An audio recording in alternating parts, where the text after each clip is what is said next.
안녕하세요. 스페인 영문세 역사문화 세미나 13주차 수업은 동영상 수업으로 하기로 했습니다. 지금 뭐 학교에서는 어, 뭐 아직 뭐 확정 안 됐지만은 그냥 뭐 이전 시스템대로 그냥 하는 걸로 아직은 돼 있는 것 같은데, 뭐 이번 주 워낙 분위기가 좀 그런 것 같아요. 코로나 분위기가. 그리고 몇몇 학생 또 이렇게 오기 힘든 학생들도 있다고 하고, 그래서 그냥 이번 주는 일단 동영상 수업을 해서 여러분들 좀 편안하게 수업을 들었으면 좋겠네요. 자, 그러면 수업 시작하겠습니다.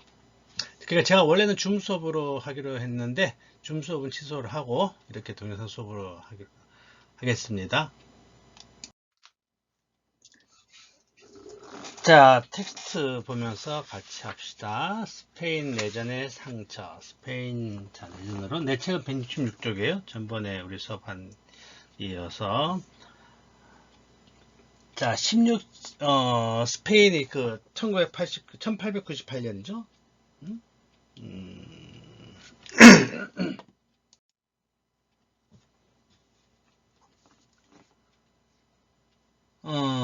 자, 내 책으로는 166쪽인데 교과서마다 조금씩 예, 출판 연도에 따라 조금 다를 건데요. 하여튼 전번 수업 이어서 그 스페인 내전으로 많은 지식인들과 예술인들이 희생을 당하고 또 망명의 길을 올랐겠죠.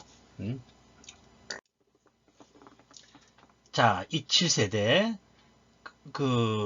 뭐죠? 황금세기 시글로 데오르 있죠. 16, 17세기 스페인 문화의 전성기 16 그때를 시글로 데오르라 그러죠. 그리고 27세대 1927년 이때 그 활동을 했던 그 작가들, 시인들 중심으로 이제 붙여진 이름이 27세대인데, 이때를 그 스페인 어떤 문화예술사에서는 시글로 데 플라타라고 합니다. 은의 세계라고 합니다. 그래서 어찌 보면 스페인 어떤 문화의 어떤 전통을 가장 잘 보여준. 그래서 이게 굉장히 그 우리 전번에 말했던 98세대 있죠. 98세대, 1898년 스페인이 미국과의 전쟁에서 패배하고 이제 완전 몰락한 때 이제 어떤 국민들에게 힘을 불어넣기 위해서 모였던 작가들, 98세대와 2세대 좀 굉장히 좀 구분되는 점이 뭐냐면은 98세대는 좀 그러니까 뭐랄까 좀 굉장히 잘난 척들을 했던 것 같아요. 좀 사상가들이나 작가들이. 응? 너무 잘난 척을 하고 자기들이 어떤 계몽적인 측면, 그러니까는 국민들을 계몽하고 이끌어간다는 어떤 선구자적인 입장에서 다가갔던 것 같아요. 응? 물론 똑똑하고 잘났으니까 그렇게 했죠. 그러다 보니까 어떤 국민들과의 어떤 사이에서의 거리감은 분명히 존재했던 것 같아요. 근데 이 7세대 시인들은 그들의 어떤 시의 근원을 스페인의 전통에 넣었어요. 스페인 전통. 그래서 바로 스페인 전통 그러면 스페인 전통은 바로 시글로 데 오르잖아요. 황금세기. 스페인 황금세기 어떤 그런 자양분. 스페인 황금세기의 자양분에 뿌리를 두고 작품 활동을 하다 보니까 굉장히 전통적인 그 냄새가 많이 났고, 좀 더 전통적이란 건 뭐죠? 가장 그 스페인적인 것, 가장 스페인적인 냄새를 잘 뭐랄까 묘사했다 그럴까요? 그러다 보니까는 그 시민들이 어쨌든 스페인 사람들이 굉장히 사랑하는 그런 시인들이 굉장히 많이 탄생했습니다. 뭐 가장 잘 유명한 페데리코 가르시아 로르카, 물론 그 당시 시인들이 다 유명하지만 특히 로르카 유명한 거는 또 죽었다는 거죠. 스페인 내전 어떤 독재의 희생양, 어떤 전쟁의 희생양이 주는 어떤 그런 상징적인 어떤 그 파워가 있었던 것 같아요. 그러니까 전 세계적인 어찌 보면 죽음으로써 세계적인 스타 반열에 오른 그런 시인이라고 할 수 있죠. 바로 이런 로르카를 중심으로 한 이 7세대 시인들은 물론 이때 시들이 우리 저번에 말했지만 좀 이따도 이제 언급할 겁니다. 20세기 어떤 이점들, 그렇죠? 뭐 초현실주의, 무슨 주의, 하여튼 주의가 뭐 다다이즘이라든가 뭐 굉장히 많이 나왔어. 파격적인 어떤 그런 실험적인 것들이 굉장히 많이 등장했죠. 그러다 보니까는 굉장히 시가 어려워요. 이때 시는 굉장히 어렵습니다. 우리가 사실 이 사람들, 이 양반들 시 한두 편 가지고 한두 편 이렇게 하다 보면은 뭐 수업 다 끝나버려요. 그만큼 어렵습니다. 음? 사실 근데 우리가 뭐 시간이 되면은 좀 한두 편 정도 시 구경하는 것도 재밌을 것 같은데, 그래서 아직 시간이 있으니까 한번 고민해 볼게요. 그거는. 자, 그 다음에 우리가 전번에 그 에르난데스 왜 그 있었죠? 나나스데 세보야 양파 자장가. 우리가 그건 좀 구경했었구나. 어쨌든 근데 에르난데스는 정확히 엄격하게 말하면 17세대보다는 그 다음 세대에 소속하는데 그냥 크게 해서 그냥 17세대에 포함시키는데요. 어쨌든 이런 17세대 시인들이 대부분 이제 떠나죠. 그러니까 아까 말했죠. 스페인의 어떤 전통에 가장 뿌리를 둔 사람들이라요. 그러니까 우리가 생각하는 스페인 어떤 나라죠? 참 자유롭죠. 그러니까는 제한이 없는 거죠. 스페인 그러면은 제한이 없죠. 제한이 없습니다. 뭐 한정이 없어요. 어디서 어디까지가 스페인적이라는 게 없는 것 같아요. 그냥 무한대, 그쵸? 끝이 없는 어떤 그런 영역. 그 속에서 그냥 살아가는 사람들인 것 같아요. 그러니까 사고방식에 있어서 굉장히 그 자유로움. 그런 사람들이 그런 독재자 밑에서 산다는 것은 굉장히 좀 넌센스죠. 그러니까는 떠날 수밖에 없었을 겁니다. 대부분 시인들이 뭐 나중에 여러분들이 문학사 시간에는 진짜 한 명 한 명 굉장히 중요한 시인들이 나오죠. 뭐 여기 또 우리 책에 나왔지만 라파엘 알베르티, 뭐 라파엘 알베르티만 하더라도 뭐 어쨌든 27세대 대표적인 작가인데, 가만 27세대 작가 중에서 가장 오래 살았던, 그러니까 거의 한 2000년까지, 내 기억에는 2000년까지 산 것 같아. 2000년까지. 그러니까는 한 100살까지는 안 되는데 거의 100살 가까이 살았어요. 그리고 또 재밌는 게 그 알베르티가 스페인 공산당 서열 2위예요. 그래서 뭘까 참 그야말로 반골이죠. 좀 이렇게 딱 보면 그냥 벌써 스페인 공산당, 그쵸? 서열 2위라는 데서 어떤 그런 소셜 포지션 오는 느낌도 있겠죠. 27세대. 27세대는 형성 자체가 벌써 독재에 반대를 했던 그런 세대고, 또 거기다가 스페인 공산당, 그러니까는 죽을 때까지도 아마 공산당원으로 그냥 뜨겁게 활동하다가 살다 간 사람입니다. 그래서 그 가수들이 알베르티의 그 시에다가 곡을 붙여서 노래도 많이 했고, 늙어서도 90쯤 돼서도 그 가수들하고 같이 공연도 하고, 자기는 이제 가수들 노래하고 자기 낭송도 하고 같이 노래도 하고, 하여튼 굉장히 죽을 때까지도 활발하게 활동을 했던, 그래서 보면은 대학생들이 굉장히 좋아한, 여러분도 이해 안 되죠? 대학생들이 가장 좋아한 어떤 예술가 중 한 명. 그래서 여러분도 개인적으로 뭐 시인을 좋아할 수도 있겠지만, 그래서 어쨌든 시인이라는 걸 떠나서라도 어떤 사상가로서도, 아니면 활동가로서도, 그러니까 어떤 체제에 안주하지 않고 끊임없이 새로운 세상을 향해서 나아가려 했던 그런 사람들이죠, 바로. 그러니까 그게 공산당이냐 아니냐 그 문제가 아닌 것 같아요. 그러다 보니까 젊은 친구들이 굉장히 따라 좋아했고, 또 항상 자기들 어떤 스승으로 생각했던 시인 중에 한 명이죠. 알베르티라든가 여기에 뭐 등등 많은 시인들이 나오죠. 또 우리도 전번에 한번 언급했지만 안토니오 마차도, 스페인 사람들이 가장 사랑하는 또 시, 아주 그 서정적인 시인입니다.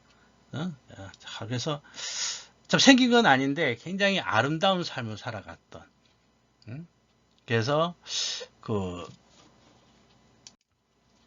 뭐 안토니오 마차도는 바로 자기 와이프, 가장 자기가 사랑했던 와이프의 고향 소리아. 그러니까 와이프를 너무 사랑하니까 그 와이프의 고향인 소리아도 너무나 사랑해서 시에서도 소리아에 대한 언급을 굉장히 많이 다뤘던 그건 아주 대표적인 서정 시인이었고, 마차도도 또한 프랑스로 아마 망명을 떠나게 되고, 뭐 그다음에 그 마넬 데 파이어스, 그 우리가 왜 러시아 국민악파,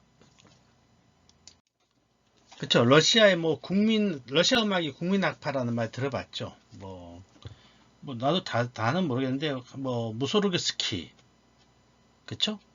그 다음에 뭐 림스키 코르사코프 이런 그 음악가들한테서 붙이는 이제 국민악파, 어떤 러시아의 국민 정서에 바탕을 두고 활동을 했던 음악가들이잖아요. 작곡을 했던 그런 것처럼 스페인에도 국민 음악파가 있습니다.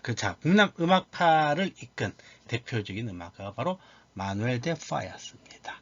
이름 정도는 기억해 두세요. 뭐 혹시 기회가 된다면 여러분들이 마누엘 데 파야스 한번 해서 음악 한번 들어보세요. 어떤 음악을 작곡했는지 스페인의 어떤 대표적인 작곡가입니다. 이제 파이어스도 망명을 떠나게 되고 주로 이제 이 사람들은 이제 미국에서 활동을 했죠. 결국은. 그 다음에 여러분 잘 알고 또 파블로 피카소는 뭐 게르니카라는 그림, 그렇죠? 바로 바스크, 여러분들 이제 바스크 지방을 여행하다 보면 조그마한 마을 게르니카를 방문하게 될 겁니다. 아마도 대부분 워낙 유명한 조그만 뭐 도시가 아니고 읍이죠, 읍. 조그만 마을이니까. 근데 이 게르니카란 마을이 그냥 하루아침에 하룻밤 사이에 그냥 완전 지구상에서 구글 지도에서 사라진 겁니다. 바로 히틀러가 이제 보낸 공군 폭격으로 그냥 마을이 완전히 날아가 버렸어요. 자, 이 소식을 듣고 이제 피카소가 게르니카라는 그림을 그리게 되죠. 그리고는 그 게르니카라는 그림을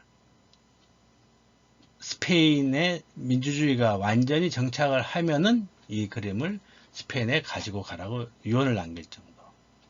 어떤 그 당시 어떤 스페인 내전의 대표적인 상징적인 어떤 그런 그림이죠. 바로 그 주인공 파블로 피카소. 그 다음에 또 여러분들 기억해 줄 사람이 바로 또 파블로 카자스입니다. 아주 현대 전 세계적인 그 첼로의 거장이죠. 첼로의 거장인 파블로 카자스.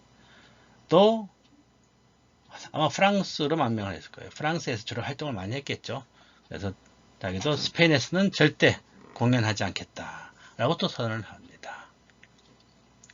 자, 이런 많은 이제 예술가들이든가 지식인들이 이제 해외로 미국, 프랑스, 그다음에 또 중남미로도 많이 갔습니다. 중남미로도 그러면서 이제 이런 것들이 또 스페인 어떤 학문의 발전과 굉장히 또 많은 연관을 갖게 되죠. 어찌 보면 이제 스페인의 어떤 정통 학자들이 다 떠나버린 거죠. 그러니까 또 그 공백을 또 이렇게 어영 예술이라는, 그러니까 어영 학자들이 또 이렇게 그 자리를 차지하면서 이 스페인 어떤 그 학문의 그 논쟁이 또 끊임없이 또 그들 사이에 또 벌어지게 됩니다. 이후에도. 참 이런 것들 보면은 그 과거의 청산 문제가 참 어려운 것 같아요.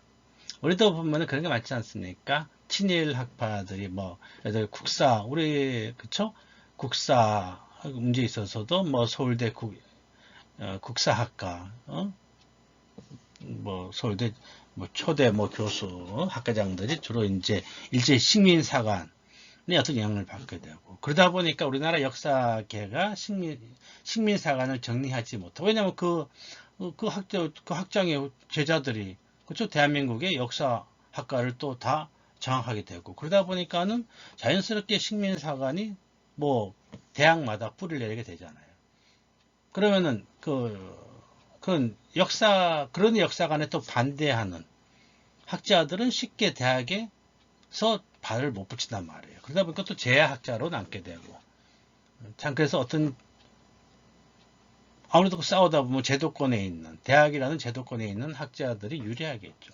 그러다 보니까 이 식민사관을 걷어내는 것이 아직까지도 우리의 과제로 남아있단 말이에요. 우리 역사학의 과제로 남아있거든요. 참, 그래서 어려운 거, 스페인도 마찬가지입니다. 그러다 보니까 이런 독재시대 때,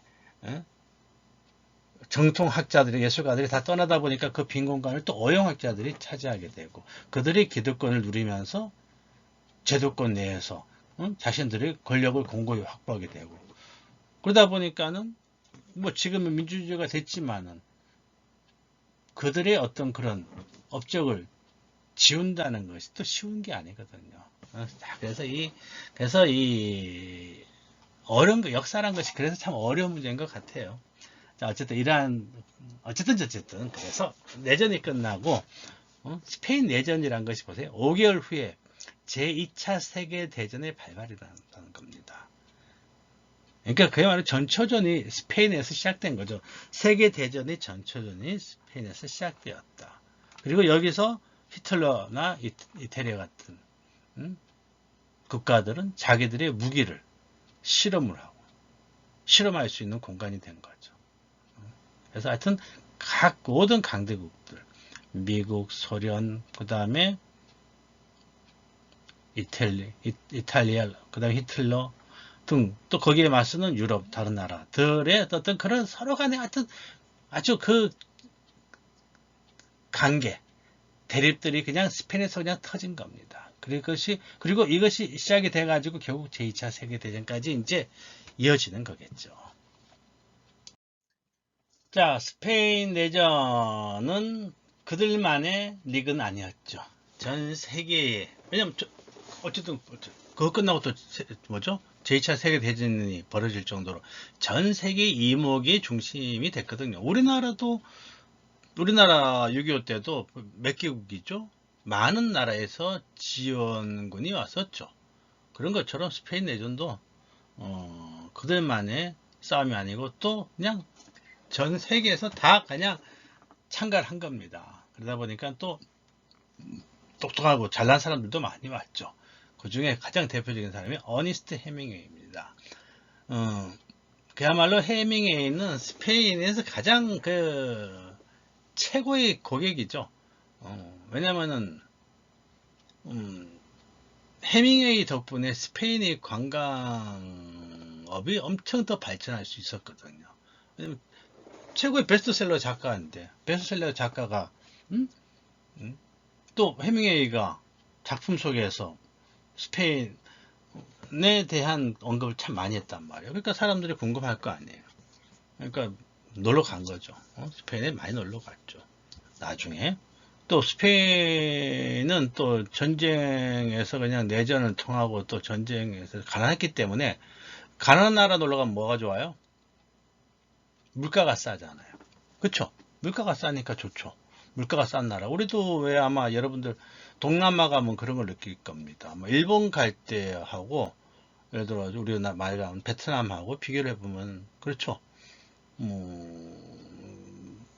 차이가 나잖아요. 물가가 차이가 나다 보니까 교통비라든가 뭐 숙박비 엄청나게 일본하고 비교가 되죠. 그러면 뭐 이게 그렇잖아요. 우리하고 또 다르게 또 이 미국이라든가 유럽 사람들의 여행은 보통 휴가가 기니까는 막 장거리 뭐 보통 한 달씩도 있잖아요. 그렇게 한 달씩 있으려면 물가가 싸면은 그쵸? 그 경비가 큰 차이가 나겠죠. 그러다 보니까 어떤 그런 경비적인 측면에서도 스페인은 굉장히 그 매력적인 나라였을 겁니다. 물론 지중해 국가였으니까 아름답고. 근데 이제 해밍웨이가 거기 불을 붙인 거죠. 해밍웨이가 막 작품, 세계 최고의 작가가 작품 속에 막 스페인 이야기가 막 나오면 왜 안 가고 싶겠어요? 자, 그 중에 하나가 바로 누구를 위하여 종을 울리나. 이거는 나중에 이제 소설이지만은 영화를 통해서 더 유명해졌죠. 영화를 통해서 굉장히 유명해졌습니다. 어쨌든 해밍웨이. 그래서 뭐 보면 이제 지금도 뭐 해밍웨이가 앉았던 카페, 하여튼 지금도 그거 그야말로 스타 마케팅이죠. 그 다음에 그 해밍웨이가 작품 속에 또 피에스타라는 그러니까 단편 장편 제목은 아니고요. 그 제목을 정확히 보는데 그 중에 그 단편으로 피에스타라는 단편인데 거기에 보면은 왜 여러분 빰플로나 축제 있죠. 소몰이 소프로 놓고 도망가는 거. 빰플로나 축제를 또 그 언급해놨어요. 그러다 보니까 또 빰플로나가 또 대박이 딴 겁니다. 그 다음에 또 이제 자 그런 해밍웨이. 그래서 또 해밍웨이는 굉장히 많은 시간 스페인에서 그 시간을 보냈던 사람이고 스페인을 굉장히 사랑했던 사람이고 그 다음에 또 우리가 잘 알고 있는 앙드레 말로라든가 그 다음에 조지 오웰 그 다음에 생텍쥐베리 생텍쥐베리는 여러분들 너무나 잘 알죠? 얼방자의 주인공 생텍쥐베리 그리고 중남미 칠레 시인이죠. 파블로 네루다 그 다음에 그 멕시코죠. 멕시코 시인 옥타비오 파스 이런 사람들이 스페인 내전에 이제 참가를 하게 되죠. 참가를 하게 되는데 특히 그 조지 오웰의 카탈루냐 참가 이건 전번 시간에 좀 언급했던 것 같아요. 카탈루냐 참가는 바로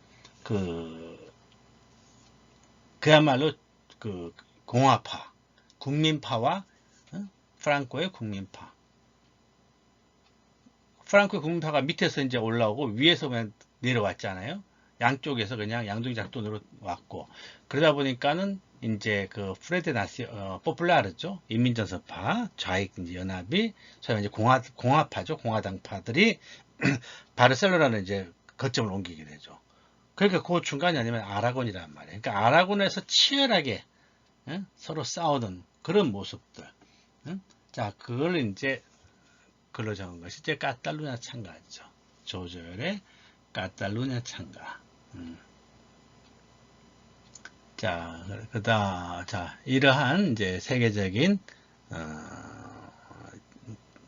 지성인들이죠. 세계적인 지성인들이 이제 이렇게 스페인, 뭐 이외에도 많지만 이제 대표적인 몇몇 사람만 이제 우리가 언급했습니다.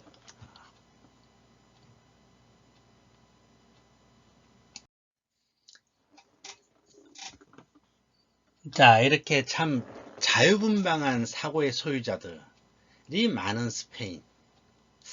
이것이 아마 스페인 교육의 어떤 장점이자 매력인 것 같아요. 자유롭게, 사람들이 자유롭게 성장할 수 있는 어떤 그런 공간을 제공하는다는 것. 그러다 보니까는 바로 그 아주 그림값도 비싼 화가들도 많이 나왔죠.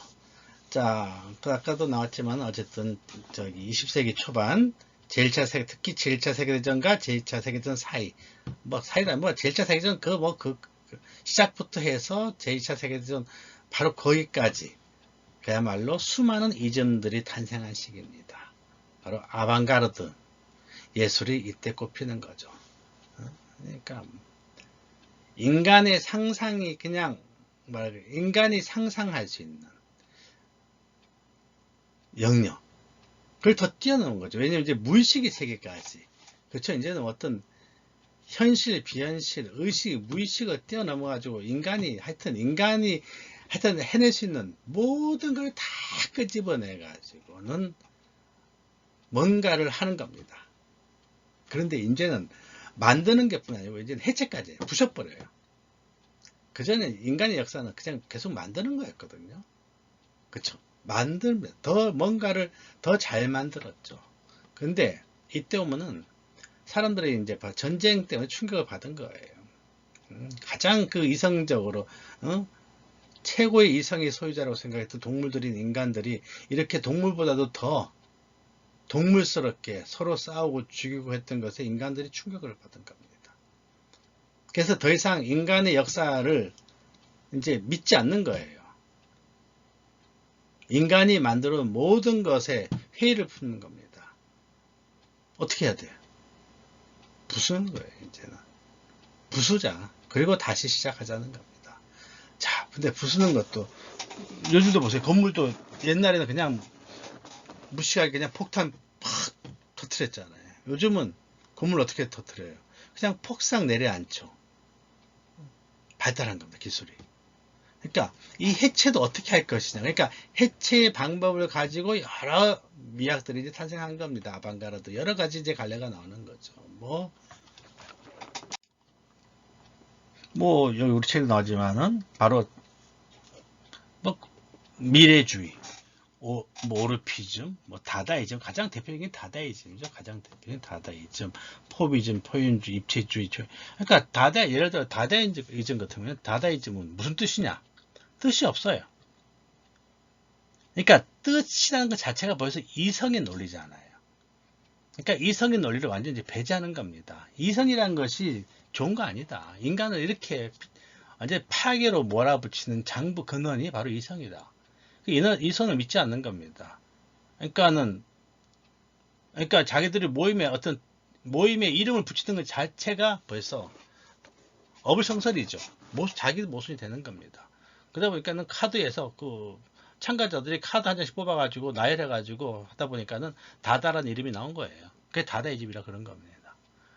그래서 철저하게 우리가 좋다고 생각했던 거, 아름답다고 생각했던 거, 멋있다고 생각했던 거, 그게 다 가짜라는 거죠. 다 허구라는 겁니다. 그것들이 결국 인간을 이렇게 파멸의 길로 몰고 왔다는 거죠. 자, 이러한 아방가르드 미학이 이제 막 꽃을 핍니다. 이때 스페인에서는 대표적인 세계적인 화가들이 이제 등장하고, 쉽게 말해 그들의 그림값이 엄청 비싼 사람들 3명이 등장하죠. 우리는 여러분들이 이제 미술하고 음악은 따로 전공 수업을 아마 전공 수업에서 배울 겁니다. 미술을 전공하신 교수님하고 스페인 음악을 전공하신 교수님 직접 가르칠 거니까 그때 잘 배우기로 하고, 우리는 그냥 이름만 그냥 기억합시다. 파블로 피카소하고 달리, 살바도르 달리, 그 다음 조안 미로. 달리는 우리가 앞에서 한번 뭐 때문에 언급했는데 기억나요? 살바도르 달리. 한번 생각해 보세요. 뭐 때문에 언급했는데 아주 우리하고 굉장히 아마 이 3명의 화가 중에서 가장 우리하고 친숙한 사람이, 아마 여러분들이 살바도르 달리의 작품을 직접 접했을 거예요.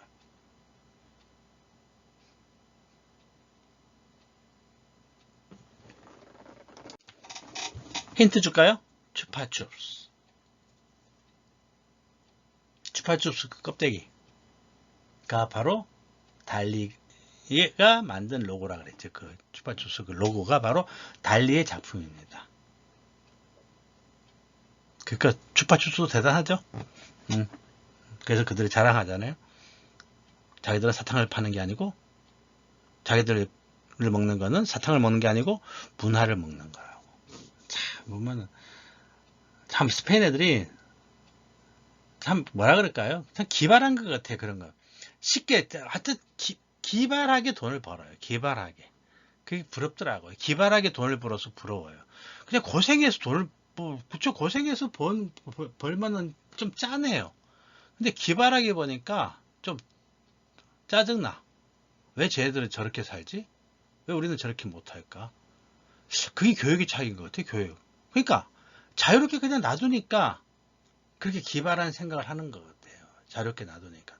우리는 돈 들여서 힘들게 공부를 시키니까 그런 기발한 생각을 못 하죠. 그냥 틀에 딱 짜여가지고, 우리는 그냥 어릴 때부터 그냥 틀에 짜여버린 거예요. 그래서 창조 경제, 우리가 창조를 할 수 있는 시스템이 돼야죠. 어릴 때부터 뭔가 자꾸만 자유롭게 생각을 해야죠. 자유롭게 생각을 하려면 공부를 안 해야죠. 그렇죠? 공부할 시간 다 뺏기면 언제 생각을 해요? 자, 그래서 이제는 우리의 교육도 뭔가 좀 파괴 작업이 우리도 좀 일어나야 될 것 같아요. 우리도 조금, 이제는 우리도 좀 뭔가 어느 부분에선가, 이거는 뭐 사회적인 파괴도 중요하지만 개인의 파괴도 중요한 것 같아요. 나 개인의 문제에 있어서. 내가 당연시하다고 생각되는 거 있죠? 내가 당연하다고 생각되는 게, 우리는 너무나도 당연하다고 생각되는 게 많은 것 같아요. 그러니까 생각 없이 그걸 그냥 가는 거죠. 바로 예를 들어 볼까요? 가장 많은 게 교육 부분에서 우리는 그냥 유치원 다음에 초등학교를 갑니다. 초등학교에서 중학교 가죠. 여러분 한번 뭐 개인의 차이는 있겠지만은, 그다음에 중학교에서 고등학교, 대학교까지는 거의 대부분 학생들이 막힘 없이 그냥 당연히 온다는 겁니다. 당연히 오고. 근데 왜 그렇게 해야 되죠? 당연히 왜 유치원부터 대학교까지는 당연히 가야 되는 거죠. 우리는 한 번의 생각도 없이 그렇게 오고 있지 않습니까? 많은 사람들이. 그러니까 이렇게 당연하다는 거, 이 당연함에 길들여지는 거, 당연함에 길들여지면 가장 극단적으로 가면 그게 바로 노예잖아요. 그게 노예 근성이잖아요. 모든 걸 당연시 여겨버리잖아요. 자기 인권을 다 뺏긴 것조차도 당연시 여기잖아요. 그래서 이제는 우리도 우리 스스로의 어떤 당연성에 대해서 한번 우리가 좀 재고를 해보고 생각을 해봐야 될 때가 아닌가 싶은 생각이 좀 드네요. 이런 걸 보다 보니까는 모르겠습니다. 이렇게 이 수업을 역사문화 세미나 수업을 이렇게 하다 보니까는 그런 부분도 참 보이는 것 같아요. 물론 그래서 이 어떤 내 것이 아닌 다른 문화를 배운다는 것이 참 좋아요. 그쵸? 내가 부족한 부분들을 볼 수 있게 해주는 어떤 그런 계기가 되는 것 같아요. 그런 눈을 주는 것 같기도 하고. 모르겠습니다. 이기 때문에 나만의 생각인지 모르겠는데. 자, 어쨌든 이 사람 3명 정도 이름은 꼭 기억해 두십시오. 자, 프랑코는 스페인의 박정희인가? 독재의 빛과 그림자. 프랑코는 우리 뭐 세계적으로 유명한 독재자들 많죠. 가까운 대만의 뭐 장개석, 청통, 그다음 박정희. 대부분 그 독재자들이 바로 그 가장 벤치마킹을 많이 한 어떤 모델, 프로토티퍼 전형이 바로 프랑코입니다. 프랑코는 그만큼 잘했어요. 그만큼 아주 철저한 독재자였죠. 그러니까는 많은 부분에서 독재자는 어떻게 해야지 살아가 최고의 독재자가 될 수 있는지에 대한 해답을 가장 잘 알고 제시한 사람이 프랑코인 것 같아요. 그만큼 머리가 또 좋았던가 봐요, 프랑코가. 자, 프랑코가 먼저 제2차 세계대전에서 이제 바로 중립을 지킨다는 겁니다. 자, 중립을 지킴으로써, 자, 중립을 지키면은, 뭐, 어때요? 2차 세계대전 끝나고 좌우로 이제 나누잖아요. 공산주의와 소련을 중심으로 한 공산주의 진영, 그 다음에 미국을 중심으로 한 나눠지는데 어쨌든 그런 나눠지기 상황, 그런 막 혼란한 상황에서 중립을 지킨다는 거죠. 그러니까 좌도 아니고 우도 아닌 함으로써 결국은 뭐예요? 중간에 낀다는 것이 가장 피해가 적죠. 어쨌든 전쟁 당시에는. 물론 이것 때문에 나중에 이제 또 이제 그 톡톡이 이제 대가를 받죠. 그리고 또 이제 공산주의를 철저히 배격합니다. 박정희의 반공 이데올로기하고 굉장히 비슷하죠. 이걸 이용하는 겁니다. 독재자들은. 자, 그래서 세계대전 중립을 지킨 결과로 세계대전 후에 국제무대에서 이제 고화가 돼요. 고립이 됩니다. 좌우 다 미워해. 그렇죠? 얼마나 얄미웠겠어요. 얼마나 얄미웠겠어요. 지 혼자 잘 먹고 잘 살았으니까. 자기들은 좌우 양 피튀기게 싸우고 있는데 그냥 중립 딱 손을 해놓고 그냥 문 닫아놓고 자기들끼리 먹고 살았단 말이에요. 그러니까. 자, 그래서 이제 그 어떻게 됐어요? 국제무대에서 고립되면 굶어 죽어야죠. 그런데도 다행히 아르헨티나의 페론 정권, 그 유명한 에비타, 페론 장군의 와이프자, 거리의 여인에서 퍼스트 레이디가 된 에바 페론이 돈보따리를 들고 스페인에 옵니다. 그래서 바로 그 페론 정권의 지원으로 겨우 이제 풀칠을 하고 살게 됩니다. 그런데 이제 1945년부터 1950년 보세요. 1945년 언제죠? 우리가 해방됐을 때죠. 그래. 즉 제2차 세계대전이 끝났을 때입니다. 자, 전쟁이 끝나면 어떻게 돼요? 모든 게 폐허잖아요. 모든 게 폐허입니다. 그래서 이때부터 5년간 이거는 뭐 스페인뿐만 아니고 전 세계가 힘든 시기였죠. 그렇다면은 스페인은 더 힘들었겠죠. 자, 이 와중에 프랑코는 47년이에요. 선거를 통해서 종신총통으로 선출됩니다. 우리는 박정희가 유신헌법을 만들죠. 그래서 체육관에서 대의원 선거제도, 그렇죠? 직접 선거가 아니고 간접 선거로 대통령을 뽑았죠. 그러니까 다 이런 식으로 이제 배우는 거예요. 이런 데서. 자, 종신총통으로 선출하면서 쉽게 말해서 이제 완전히 어떤 극우의 색채가 강해지는 겁니다. 이제 스페인에는 오른쪽도 지나치 오른쪽, 극우의 색채가 강해지면서, 자, 그럼 어떻게 돼요? 보수 세력이 뭐였죠? 귀족, 그 다음에 종교, 캐톨릭이죠. 캐톨릭, 귀족, 그 다음에 군대죠. 그러니까 이들의 세력이 다시 더 강해지는 겁니다. 그러니까 예수회가 다시 재건돼요. 다시 예수회가 승인돼요. 예수는 뭐였죠?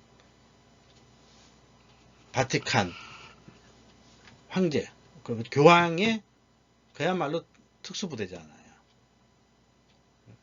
그러니까 예수의 재건을 승인한다는 것은 그만큼 캐톨릭의 세력을 다시 인정해 준다는 거죠. 그야말로 정치와 종교가 똘똘 뭉치는 겁니다. 그 다음에 이혼법을 폐지시키는 겁니다. 캐톨릭에서는 이혼이 허락 안 되죠. 이혼이 불법이죠. 캐톨릭 교회법으로는. 그러니까는 거기에 따라서 이혼법을 다시 폐지시킨 겁니다. 그리고 공화당 정부들이 했던 거 제일 먼저 한 것이 바로 토지개혁이잖아요. 그러니까 농사 짓는 사람들에게 땅을 돌려줬잖아요. 농부들에게. 근데 다시 그거 뺏어가지고 원래 주인들에게 다시 땅을 돌려준 겁니다. 그야말로 가진 자들을 위한 정책. 기존의 기득권 세력들을 다시 재결집시키기 위한 정책을 피는 거죠. 왜 이렇게 자기가 종신총통으로 평생 죽을 때까지 스페인을 이끌기 위한 어떤 체제를, 기반을 구축하는 거죠. 그러기 위해서는 자기 말을 잘 듣는 충복들을 만드는, 충견들을, 그야말로 그냥 충성스러운 개들을 만들어내야 되겠죠. 그쵸? 사방에 풀어놔야 되겠죠. 그러니까 이렇게 20세기에 어찌 보면 중세의 어떤 그런 시대로 돌아가는 듯한 그런 법을 다시 개정을 한 겁니다. 그러니까 그래요. 이게 바로 독재의 피해죠. 역사는 발전을 해야 되죠. 역사는 앞으로 나가야 됩니다. 그런데 자기의 어떤 권력을 유지하기 위해서 경제의 발전, 말이 경제의 발전이지 국민들에게, 그러니까 밥 한 끼 더 준 거예요. 국민들에게 밥 주는 대신에 배만 불려주는 거죠. 배를 불려주는 것도 아니고 배를 굶지 않게 하는 거죠. 배만 굶지 않게 해주는 조건으로 해줌으로써 자기의 어떤 기득권을 유지하는. 그렇다면 스페인이라는 나라를 본 때는 스페인 나라의 역사라는 것은 후퇴가 되는 겁니다. 중세를 후퇴죠. 그러니까 다른 나라들은 이제 전쟁이 끝나고 뭔가 그쵸, 공장을 돌리고 재건을 하고 뭔가 앞으로 나가는 세상에서 스페인은 다시 한 사람이 독재를 내서 역사가 탭을 한 겁니다. 참 안타까운 현실이죠, 이런 것들이. 또 이걸 또 우리나라 또 박정희는 또 그대로 보고 배운 거예요. 그래도 다행히 우리 민족성이 스페인하고 다른 거죠. 그러다 보니까는 그런 많은 피를 흘리면서 민주주의를 빨리 또 우리도 회복할 수 있었던 거죠. 자, 한국전쟁이 1950년에서 53년에 끝나죠. 자, 한국전쟁이 끝났습니다. 이제 세상은 두 개로 나뉘어지죠. 두 개예요. 동과 서. 공산진영과 민주주의 진영. 소련과 미국. 어찌 보면 두 조직폐의 대결이 이제 시작된 겁니다. 이제는 쪽수가 중요해요. 쪽수를 한 명이나 더 데리고 자기 편 데리고 가야 됩니다. 그거 기억나요? 그 레닌이 그 러시아 혁명을 성공하고 나서 예언을 하죠. 러시아 다음으로 공산주의 혁명이 성공할 수 있는 나라는 스페인이라고 그랬죠. 그만큼 스페인은 어떤 지형적으로 봐도 그렇고 참 매력적인 나라입니다. 그러니까 미국도 탐을 낼만 하고, 그러니까 지형적으로 굉장히 중요하잖아요. 미국도 탐낼만 하고, 그 다음에 소련도 탐을 낼 수 있는 그런 나라였습니다. 일단은. 자, 미국이 먼저 이제 손을 내밀었죠. 미국이 이제 돈 준 겁니다. 미국이 돈을 주고,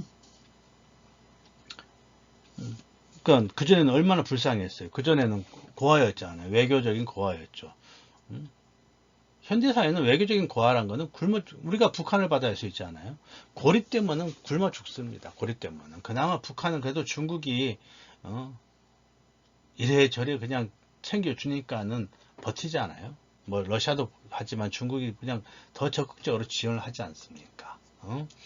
그런 것처럼. 그러니까는 스페인도 보면은 우리 책에 보면은 보세요. 교황청, 포르투갈, 스위스를 제한 모든 나라가 다, 그러니까 스페인 대사가 다 철수했단 말이에요. 요새 교황청, 포르투갈, 스위스를만 제외하고는. 그러니까 뭐 거의 뭐 완전 거하죠. 뭐 교황청, 포르투갈, 스위스가 무슨 힘이 있겠어요. 뭐 그쵸? 이 나라들이 스페인을 도와주면 얼마나 도와줬겠습니까? 자, 이런 상황에서 이제 미국의 지원으로 이제 55년에는 유엔에 가입하면서 비로소 이제 어떤 정상적인 국가가 된 거죠. 정상적인 국가. 이제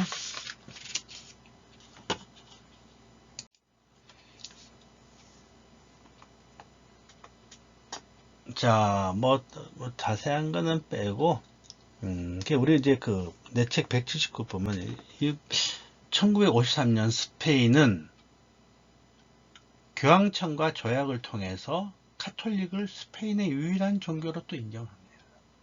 이야, 어쨌든 1953년 얼마 전의 이야기예요. 그쵸? 근데, 그야말로 스페인의 유일한 종교로 카톨릭 인정한다. 아니, 국교가 된 거죠, 국교. 물론 지금은 스페인은 이제 국교는 아닙니다. 가톨릭 국교는 아니지만, 어쨌든 이때 바로, 국교로 가톨릭을 인정하게 되고. 이제 60년에 들었으면서 이제 스페인에 이제 드디어 이제 발 뻗고 사는 나라가 됩니다. 여기 보면은 우리 책에 미국의 경제 원조, 미국의 지원과 그 다음에 관광 사업의 호황.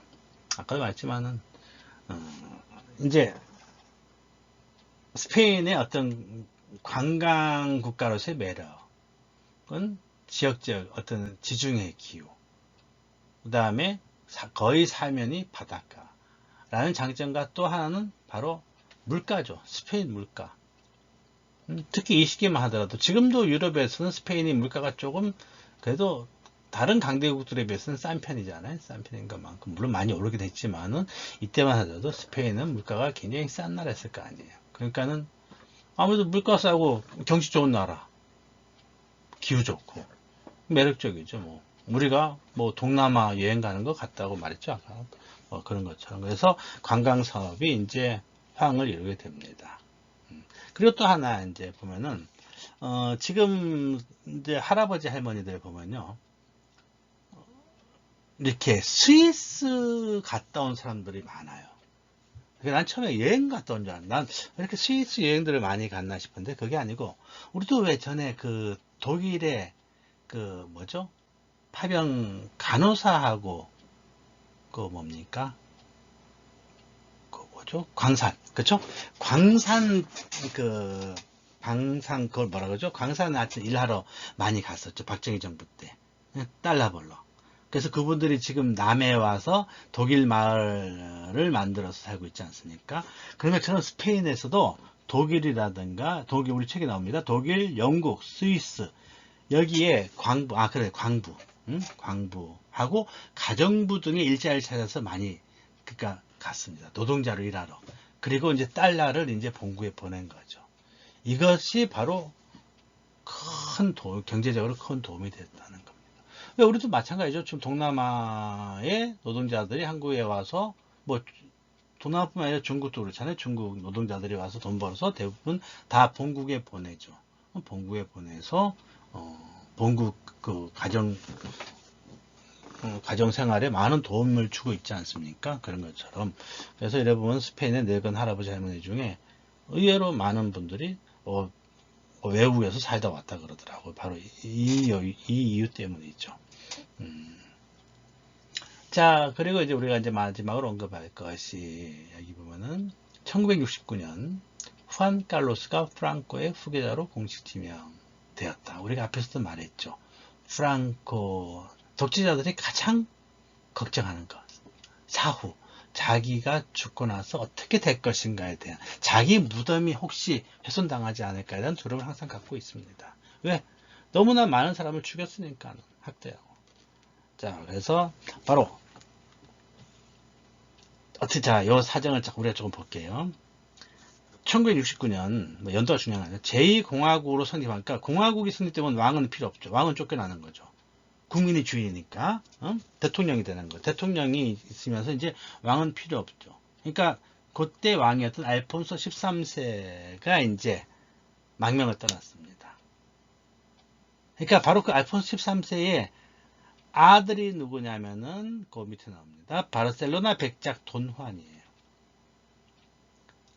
그래서 바르셀로나 백작 돈환은 알폰소 13세의 세 번째 아들로서 바로 부르봉 왕가의 부활을 위해서 엄청 노력을 했습니다. 그리고 이제 당연히 이제 왕의 계승만을 이제 기다리고 있었던 거죠. 그런데 이제 프랑코의 독재 때문에 이제 결국 망명을 떠나서 이제 왕이 못 됐던 거거든요. 그러니까 언젠가는 이제 그러니까는 왕순이 1번이었죠.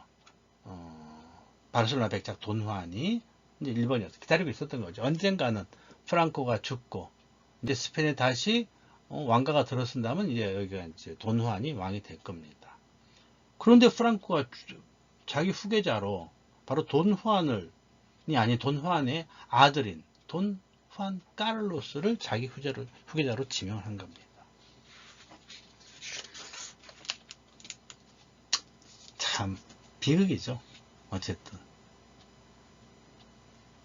그래서 바로 후안 카를로스의 아버지 돈환 백작은 스페인 역사에서 가장 불운한 왕족의 한 사람이다라고 우리 책에도 이렇게 나오고 있거든요. 그래서 저번 시간에 말했죠. 이러한 것들이 스페인이 어떤 그 과거 역사를 정리하는데 굉장히 큰 이제 난관이 된 거죠. 왜냐하면 프랑코의 어떤 과거의 역사를 청산하자니 바로 프랑코의 후계자인 후안 카를로스 문제가 대두된단 말이에요. 물론 지금 왕은 또 후안 카를로스의 아들이니까. 그러면 이 왕가의 정체성, 정통성에 또 문제를 삼아야 되는데, 그러면 이거 큰 문제죠.